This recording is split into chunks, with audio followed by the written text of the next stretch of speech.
Thank you Srilakshmi. ಮೊದಲ ಸುದ್ದಿಯನ್ನ ಗಮನಿಸೋದಾದ್ರೆ, ಇದು ಹೆಸರಿಗಷ್ಟೇ multi speciality ಆಸ್ಪತ್ರೆ, ಬ್ರಿಮ್ಸ್ ಆಸ್ಪತ್ರೆ ಇದೆಯಲ್ಲ, ಹೃದ್ರೋಗ ಘಟಕ. ಆದ್ರೆ ಈ ಹೃದ್ರೋಗ ಘಟಕಕ್ಕೆ ಈಗ ಅನಾರೋಗ್ಯ ಬಂದಿದೆ. ಕಾರಣ ಏನಪ್ಪಾ ಅಂತಂದ್ರೆ, ಇಲ್ಲಿ ಡಾಕ್ಟರ್ಸೇ ಇಲ್ಲ, ಯಾವೊಬ್ಬ ಡಾಕ್ಟರ್ ಕೂಡ ಇಲ್ಲ. ಡಾಕ್ಟರ್ಸೇ ಇಲ್ಲದೆ ಇಡೀ ಘಟಕಕ್ಕೆ ಬೀಗ ಜಡಿಯುವಂತ ಪರಿಸ್ಥಿತಿ ಇಲ್ಲಿ ನಿರ್ಮಾಣ ಆಗಿದೆ. ಇದಕ್ಕೆ ಖರ್ಚು ಮಾಡಿರುವಂತಹ ವೆಚ್ಚ 18 ಕೋಟಿ. 18 ಕೋಟಿ ಖರ್ಚು ಮಾಡಿ ಒಂದು ಸೂಪರ್ ಸ್ಪೆಷಾಲಿಟಿ ಹೃದ್ರೋಗ ಘಟಕವನ್ನ ಆರಂಭ ಮಾಡಿದ್ದಾರೆ.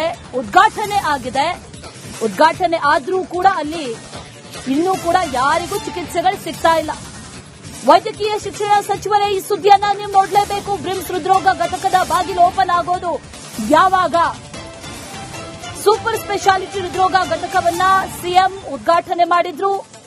ಈಗ ಡಾಕ್ಟರ್ಸ್ ಕೊರತೆಯಿಂದ ಇನ್ನೂ ಕೂಡ ಚಿಕಿತ್ಸೆ ಭಾಗ್ಯ ಸಿಗ್ತಾ ಇಲ್ಲ. ಬೆಲೆ ಬಾಳುವ ಯಂತ್ರಗಳಿದೆ, ಎಲ್ಲವೂ ಇದೆ ಸೂಪರ್ ಸ್ಪೆಷಾಲಿಟಿ ಆಸ್ಪತ್ರೆಯಲ್ಲಿ. ಆದ್ರೆ ಇರಬೇಕಾದಂತ ಪ್ರಮುಖ ಅಂಶ ಅಂತಂದ್ರೆ ಅಲ್ಲಿ ಡಾಕ್ಟರ್ಸ್ ಇರಬೇಕು. ಆದ್ರೆ ಯಾವೊಬ್ಬ ಡಾಕ್ಟರ್ ಕೂಡ ಇಲ್ಲದೆ ಇಡೀ ಘಟಕಕ್ಕೆ ಬೀಗ ಹಾಕುವಂತ ಪರಿಸ್ಥಿತಿ ಈಗ ನಿರ್ಮಾಣ ಆಗಿರೋದು. ಬೀಗ ಹಾಕಿದಾರೆ ನೋಡಿ.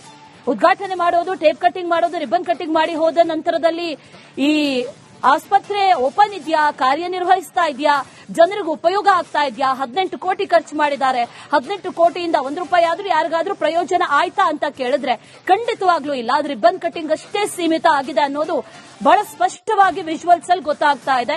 ಅಲ್ಲಿ ಈಗ ಬೀಗ ಹಾಕ್ಬಿಟ್ಟಿದ್ದಾರೆ. ಯಾಕಂದ್ರೆ ಅಲ್ಲಿ ಡಾಕ್ಟರ್ಸ್ ಇಲ್ಲ, ಎಲ್ಲವೂ ಇದೆ, ಆದ್ರೆ ಡಾಕ್ಟರ್ಸ್ ಇಲ್ಲ ಅಂತಂದ್ಮೇಲೆ ಅಲ್ಲಿ ಸೂಪರ್ ಸ್ಪೆಷಾಲಿಟಿ ಆಸ್ಪತ್ರೆ ಅಂತ ಕರೆಸ್ಕೊಳ್ಳೋದಕ್ಕೂ ಕೂಡ ಒಂದು ರೀತಿಯಲ್ಲಿ ಅವಮಾನ. ಯಾಕಂದ್ರೆ ಅಲ್ಲಿ ಯಾವೊಬ್ಬ ಅನಾರೋಗ್ಯ ಪೀಡಿತ ವ್ಯಕ್ತಿಯೂ ಕೂಡ ಬರೋದಕ್ಕಾಗೋದಿಲ್ಲ. ಇದು ಹೆಸರಿಗೆ ಹೃದ್ರೋಗ ಘಟಕ, ಆದ್ರೆ ಇಡೀ ಆಸ್ಪತ್ರೆಯ ಹೃದಯ ಅಂತ ಅನಿಸ್ಕೊಂಡಿರೋ ಡಾಕ್ಟರ್ಸ್ ಆ ಹೃದ್ರೋಗ ಘಟಕಕ್ಕೆ ಈಗ ಹಾರ್ಟ್ ಇಲ್ಲದಂತ ರೀತಿಯಲ್ಲಿ ಆಗೋಗಿದೆ. ಅಲ್ಲಿರುವಂತ ಈ ಸೂಪರ್ ಸ್ಪೆಷಾಲಿಟಿ ಆಸ್ಪತ್ರೆಯಲ್ಲಿರುವಂತ ಒಂದಷ್ಟು ಈ ಮೆಷಿನ್ಗಳಿದೆಯಲ್ಲ, ಜೊತೆಯಲ್ಲಿ ಯಂತ್ರಗಳಿದೆಯಲ್ಲ, ಅದೆಲ್ಲವೂ ಕೂಡ ಹಾಗೇ ಇದೆ. 1 ವರ್ಷ ಆಯಿತು. ಕಳೆದ ಏಪ್ರಿಲ್ನಲ್ಲಿ ಉದ್ಘಾಟನೆಯನ್ನ ಮಾಡಿರೋದು ಸಿಎಂ. ಇನ್ನೇನು 1-2 ತಿಂಗಳು ಕಳೆದ್ರೆ 1 ವರ್ಷ ಆಗುತ್ತೆ. 1 ವರ್ಷದಿಂದ ಹಾಗೇ ಇದೆ. ಇನ್ನೂ ಸ್ವಲ್ಪ ಸಮಯ ಬಿಟ್ರೆ ಹಾಳು ಕೊಂಪೆ ಆಗುತ್ತೆ. ಬಿಟ್ರೆ ಬೇರೆ ಯಾರಿಗೂ ಕೂಡ ಪ್ರಯೋಜನಕ್ಕೆ ಬರ್ತಾ ಇಲ್ಲ. ಬೆಡ್ಗಳಿದೆ, ಸೂಪರ್ ಸ್ಪೆಷಾಲಿಟಿ ಆಸ್ಪತ್ರೆ, ಅದು ಎಲ್ಲವೂ ಕೂಡ ಇದೆ. ಅಲ್ಲಿ ಅಗತ್ಯಕ್ಕೆ ಕಾರ್ಯನಿರ್ವಹಿಸಬೇಕಾದಂತ ಆಸ್ಪತ್ರೆ, ಅದರಲ್ಲೂ ಕೂಡ ಹೃದ್ರೋಗ ಘಟಕ. ಅದು ಅನೇಕ ಕಡೆಗಳಲ್ಲಿ ಒಂದು ಆಸ್ಪತ್ರೆ ಬೇಕು ಅಂತ ಹೋರಾಟಗಳಾಗುತ್ತೆ, ಪ್ರತಿಭಟನೆಗಳಾಗುತ್ತೆ. ಇಲ್ಲಿ ಆಸ್ಪತ್ರೆ ಇದೆ, ಆದ್ರೆ ಆಸ್ಪತ್ರೆಯಲ್ಲಿ ಡಾಕ್ಟರ್ಸ್ ಇಲ್ಲದೆ ಇರುವಂತಹ ಪರಿಸ್ಥಿತಿ ಈಗ.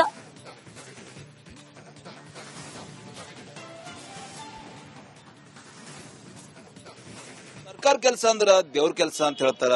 ನಾಡಿನ ದೊರೆ ರಾಜ್ಯದ ಮುಖ್ಯಮಂತ್ರಿ ಸಿದ್ದರಾಮಯ್ಯ ಅವರೇ ಉದ್ಘಾಟಿಸಿ ಇವತ್ತು 10ರಿಂದ 1 ವರ್ಷ ಆಗ್ಲಾಕ್ ಬಂದ್ರು ಕೂಡ ಕನಿಷ್ಠ ಈ ಒಂದು ಹಾರ್ಟ್ ಸ್ಪೆಷಲ್ ಸೆಂಟರ್ ಬ್ರಿಮ್ಸ್ ಏನ್ ಆವರಣದಲ್ಲಿ ಮಾಡಿದ್ದಾರೆ. ಈಗ ಸುಮಾರು 15ರಿಂದ 16 ಕೋಟಿ ರೂಪಾಯಿ ಖರ್ಚು ಮಾಡಿದ್ದಾರೆ. ಅದ್ರದ್ದು ಉದ್ಘಾಟನೆ ಆಗಿಲ್ಲ. ಉದ್ಘಾಟನೆ ಆಗಿದೆ, ಇನ್ನೂ ಸ್ಟಾರ್ಟ್ ಆಗಿಲ್ಲ ಅಂತ ಹೇಳ್ಬಹುದು. ಅವ್ರು ಟೋಟಲಿ ರಾಜ್ಯದ ಮುಖ್ಯಮಂತ್ರಿ ಸಿದ್ದರಾಮಯ್ಯ ಇರಬಹುದು, ಉಪಮುಖ್ಯಮಂತ್ರಿ DK ಶಿವಕುಮಾರ್ ಇರಬಹುದು, ಜಿಲ್ಲಾ ಉಸ್ತುವಾರಿ ಸಚಿವರು ಇರಬಹುದು, ಸಾಕಷ್ಟು ಜನ ಅಂದ್ರೆ ಕಳೆದ ವರ್ಷ 14/4/2025 ಉದ್ಘಾಟನೆಗೊಂಡದ ಬ್ರಿಮ್ಸ್ ಸೂಪರ್ ಸ್ಪೆಷಲಿಸ್ಟ್ ಹೃದಯ ರೋಗ ಘಟಕ ಅಂತ ಹೇಳಿ, ಅಂದ್ರೆ ಹಾರ್ಟ್ ಸ್ಪೆಷಲ್ ಸೆಂಟರ್ ಮಾಡಿದಾರ ಗವರ್ಮೆಂಟ್ ಇಂದ. ನಿಜಕ್ಕೂ ನೋಡಬಹುದು ನೀವು, ಬಂದಿದೆ. ಈಗಾಗಲೇ ಉದ್ಘಾಟನೆಗೊಂಡು 1 ವರ್ಷ ಸಮೀಪಿಸ್ತಾ ಇದೆ. ಇಷ್ಟಾದ್ರೂ ಬಿ ಒಬ್ಬ ನುರಿತ ವೈದ್ಯ ಸಿಗಲ್ಲ ಅಂದ್ರೆ ಟೋಟಲಿ ವೈದ್ಯಕೀಯ ಶಿಕ್ಷಣ ಸಚಿವರು ಯಾಕೆ ಬೇಕು?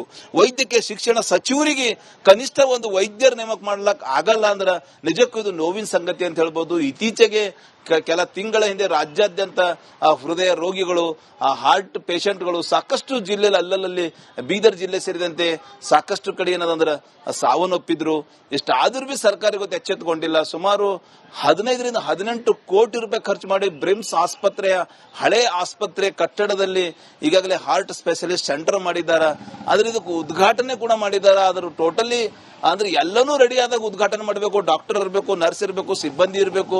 ಹಾರ್ಟ್ ಸೆಂಟರ್ ಓಪನ್ ಇದ್ದಾಗ ರೋಗಿಗಳಿಗೆ ಚಿಕಿತ್ಸೆ ಅವೈಲೇಬಲ್ ಇದ್ದಾಗ ಉದ್ಘಾಟನೆ ಮಾಡಬೇಕು. ಅದ್ರ ತರಾತುರಿಯಲ್ಲಿ ನಾವು ಮಾಡಿದೀವಿ, ನಮ್ಮ ಸರ್ಕಾರ ಮಾಡ್ಯದ ಅಂತ ಹೇಳಿ ಹೆಸರು ಪಡೆಗೋಸ್ಕರ, ಶ್ರೇಯಸ್ಗೋಸ್ಕರ ಈ ಹಾರ್ಟ್ ಸ್ಪೆಷಲ್ ಸೆಂಟರ್ ಅನ್ನ ಈಗಾಗಲೇ ಉದ್ಘಾಟಿಸಿದಾರೆ.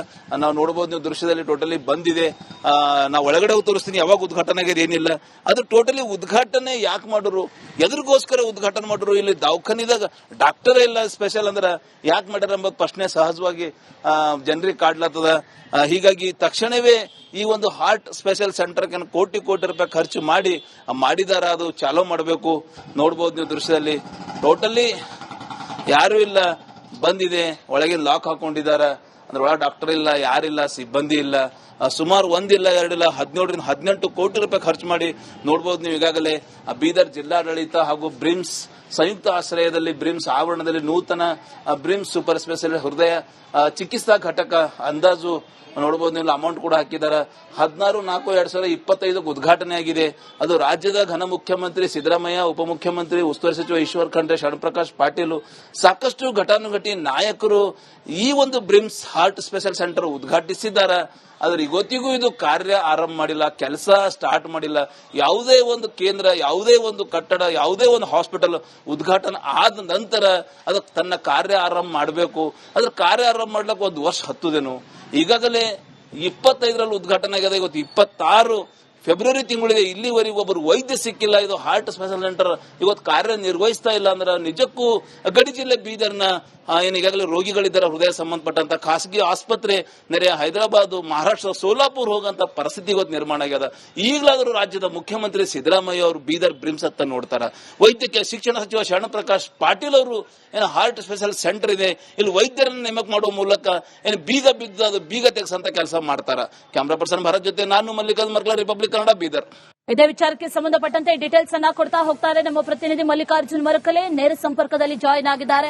ಮಲ್ಲಿಕಾರ್ಜುನ್ ಮರಕಲೆ, ಕೇವಲ ಸಿಎಂ ಬಂದ್ರು, ರಿಬನ್ ಕಟಿಂಗ್ ಮಾಡಿದ್ರು, ಓಪನ್ ಆಯ್ತು ಅನ್ನುವಂತ ಮಾತ್ರಕ್ಕೆ ಒಂದು ಸಾವಿರಾರು ಜನರಿಗೆ ಇಲ್ಲಿ ಚಿಕಿತ್ಸೆಯನ್ನ ನೀಡಬೇಕಾಗಿರುವಂತಹ ಆಸ್ಪತ್ರೆನೇ ಈಗ ಒಂದ್ ರೀತಿಯಲ್ಲಿ ಹಳ್ಳ ಹಿಡಿದಿದೆ. ಇಡೀ ಯೋಜನೆ ಹಳ್ಳ ಹಿಡಿದಂತಾಗಿದೆ. ಅದರ ಜೊತೆಯಲ್ಲಿ ಈ ಆಸ್ಪತ್ರೆಗೆ ಟ್ರೀಟ್ಮೆಂಟ್ ಬೇಕಾದಂತಹ ಪರಿಸ್ಥಿತಿ. ಅಧಿಕಾರಿಗಳು ಯಾರು ಕೂಡ ಇದ್ರ ಬಗ್ಗೆ ಗಮನ ಹರಿಸ್ತಿಲ್ವಾ? ಜಿಲ್ಲಾಡಳಿತಕ್ಕೆ ಇದ್ರ ಬಗ್ಗೆ ಗಮನ ಇಲ್ವಾ? 1 ವರ್ಷ ಕಳಿತು, ಇನ್ನೂ ಬೀಗ ಹಾಕೊಂಡು ಕೂತಿದ್ದಾರೆ ಅಂತಂದ್ರೆ ಇದಕ್ಕೆ ಸಂಬಂಧಪಟ್ಟಂತವ್ರು ಯಾರು ಕೂಡ ತಲೆ ಕೆಡಿಸಿಕೊಂಡಿಲ್ಲ ಅನ್ನೋದಾಯ್ತು. ಡೀಟೇಲ್ಸ್ ಏನಿದೆ ಇದ್ರ ಬಗ್ಗೆ? ಹೌದು ಅಶ್ವಿನಿ, ನಿಜಕ್ಕೂ ಈಗಾಗಲೇ ರಾಜ್ಯದ ಮುಖ್ಯಮಂತ್ರಿ ಸಿದ್ದರಾಮಯ್ಯ ಇರಬಹುದು, ಉಪಮುಖ್ಯಮಂತ್ರಿ ಡಿ ಕೆ ಶಿವಕುಮಾರ್ ಇರಬಹುದು, ಕಳೆದ 16/4/2025 ಏನಂದ್ರೆ ಅದ್ದೂರಿಯಾಗಿ ಬೀದರ್ನ ಬ್ರಿಮ್ಸ್ ಆಸ್ಪತ್ರೆಯ ಕ್ಯಾತ್ ಲ್ಯಾಬ್ ಉದ್ಘಾಟನೆ ಮಾಡ್ತಾರ. ಉದ್ಘಾಟನೆ ಆದ ನಂತರ ಇವತ್ತಿಗೂ ಕೂಡ ಆ ಒಂದು ಕ್ಯಾತ್ ಲ್ಯಾಬ್ ಬೀಗನೇ ಇದೆ ಅಂತ ಹೇಳ್ಬಹುದು. ಈಗಾಗಲೇ ರಾಜ್ಯದಲ್ಲಿ ಸಾಕಷ್ಟು ಕಡೆ ಕೆಳ ತಿಂಗಳ ಹಿಂದೆ ಹೃದಯ ರೋಗ ಸಂಬಂಧಪಟ್ಟಂತೆ ಸಾಕಷ್ಟು ಜನ ಆಯಾ ಜಿಲ್ಲೆಯಲ್ಲಿ ಮೃತಪಟ್ಟಿದ್ರು. ಬೀದರ್ಲು ಕೂಡ ಸಾಕಷ್ಟು ಜನ ಹೃದಯ ರೋಗಿಗಳ ಪರದಾಟ ಕೂಡ ಹೆಚ್ಚಾಗಿತ್ತು. ಇಷ್ಟಾದ್ರೂ ಎಲ್ಲೋ ಒಂದ್ ಕಡೆ ಸರ್ಕಾರ, ವೈದ್ಯಕೀಯ ಶಿಕ್ಷಣ ಸಚಿವರು ಎಚ್ಚೆತ್ಕೊಂಡಿಲ್ಲ ಅಂತ ಹೇಳ್ಬಹುದು. ಏನ್ ಈಗಾಗಲೇ ಒಂದಿಲ್ಲ ಎರಡಿಲ್ಲ ಸುಮಾರು 18 ಕೋಟಿಗೂ ಅಧಿಕ ಹಣವನ್ನ ಖರ್ಚು ಮಾಡಿ ಬೀದರ್ನ ಬ್ರಿಮ್ಸ್ ಆಸ್ಪತ್ರೆ ಆವರಣದಲ್ಲಿ ಕ್ಯಾತ್ ಲ್ಯಾಬ್ ಮಾಡಿದಾರ, ನಾಮಕೆ ವ್ಯವಸ್ಥೆ ಮಾಡಿದಾರ ಅಂತ ಹೇಳಿ ಜನ ಕೇಳ್ತಾ ಇದಾರ ಅಂತ ಹೇಳ್ಬಹುದು. ಎಲ್ಲವೂ ರೆಡಿ ಆದಾಗ ಮಾತ್ರ ಉದ್ಘಾಟನೆ ಮಾಡಬೇಕು. ಉದ್ಘಾಟನೆ ಅಂದ್ರೆ ಎದಕ್ಕಂತಾರ ಅಂದ್ರೆ ಎಲ್ಲವೂ ರೆಡಿ ಆಗಿದೆ, ಇವತ್ತು ಟ್ರೀಟ್ಮೆಂಟ್ ರೆಡಿ ಆಗಿದೆ, ಹಾಸ್ಪಿಟಲ್ ಅಂದಾಗ ಉದ್ಘಾಟನೆ ಮಾಡ್ತಾರ.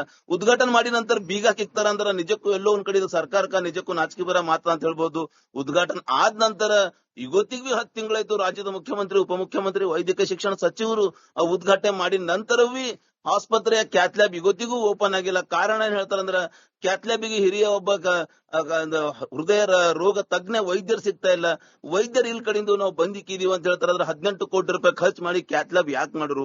ಕ್ಯಾತ್ ಲ್ಯಾಬ್ ಮಾಡಿ ನಂತರ ಎಲ್ಲವನ್ನ ತಗೊಂಡು ನೇಮಕಾತಿ ಮಾಡ್ಕೊಂಡು ಉದ್ಘಾಟನೆ ಮಾಡಬೇಕಾಗಿತ್ತು. ಇವತ್ತು ಸಾಕಷ್ಟು ಹಾರ್ಟ್ ಸಂಬಂಧಪಟ್ಟಂತ ರೋಗಿಗಳು ಬೀದರಿಂದ ನೆರೆಯ ತೆಲಂಗಾಣಕ್ಕೆ ಹೋಗ್ತಾರ, ಮಹಾರಾಷ್ಟ್ರಕ್ಕೆ ಹೋಗ್ತಾರ, ಲಕ್ಷಾಂತರ ರೂಪಾಯಿ ಕಳ್ಕೊತಾ ಇದ್ದಾರೆ. ಅದ್ರ ಸರ್ಕಾರ ಕೋಟಿ ರೂಪಾಯಿ ಖರ್ಚು ಮಾಡಿ ಕ್ಯಾತ್ ಲ್ಯಾಬ್ ಮಾಡಿದಾರ. ಅದ್ರ ಕ್ಯಾತ್ ಲ್ಯಾಬ್ ಬೀಗ ಹಾಕಿದಾರ. ರಿಪಬ್ಲಿಕ್ ಕನ್ನಡ ಮೂಲಕ ಸರ್ಕಾರಕ್ಕೆ ಸಾಕಷ್ಟು ರೋಗಿಗಳು ಬಡವರು ಒತ್ತಾಯಿಸ್ತಾ ಇದ್ದಾರೆ. ಟೋಟಲಿ ಕ್ಯಾತ್ ಲ್ಯಾಬ್ ಹಾಕಿದಂತ ಬೀಗ ಓಪನ್ ಮಾಡಬೇಕು. ಒಬ್ಬ ವೈದ್ಯರು ಸಿಗಲ್ಲ ಅಂದ್ರೆ ಟೋಟಲಿ ಸರ್ಕಾರ ಯಾಕೆ ನಡೆಸ್ಲತ್ತೀರಿ, ಸಚಿವರು ಯಾಕಿದ್ರಿ ಎಂಬ ಪ್ರಶ್ನೆ ಬೀದರ್ ಜಿಲ್ಲೆ ಜನರದಾಗ್ಯದ ಅಂತ ಹೇಳ್ಬೋದು Ashwini. All right, Mallikarjun Marakale, thank you ಡೀಟೇಲ್ಸ್ಗೆ.